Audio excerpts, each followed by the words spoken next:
প্রিয় শিক্ষার্থীরা, আমরা আজকে দুইটা কনফিউজিং বানান শ্বশুর এবং শাশুড়ি নিয়ে আলোচনা করব এবং এই দুইটা বানান ভর্তি পরীক্ষা, বোর্ড এক্সাম সহ প্রায় প্রতিটি প্রতিযোগিতামূলক পরীক্ষায় এসে থাকে। ইনশাল্লাহ আজকের ভিডিওর পর তোমার কোনো কনফিউশনই থাকবে না। জাস্ট একটা টেকনিক মাথায় রাখবা। কি টেকনিক? শ্বশুরের নিচে আছে, শাশুড়ির নিচে নাই। তোরা যেটা মনে করছো সেটা না, বহলা। কি? বহলা। শ্বশুরের নিচে বহলা আছে এবং শাশুড়ির নিচে কি?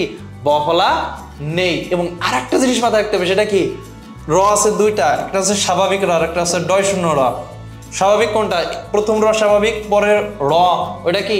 অস্বাভাবিক। এবার বল, সংসারের ভিতরে ভেজাইলে কোনটা? শাশুড়ি ভেজাইলে। যত সংসারের সমস্যা হয় করে কে? শাশুড়ি। প্রেমের সমস্যা করে কে? শাশুড়ি। জীবনের সমস্যা করে কি? শাশুড়ি।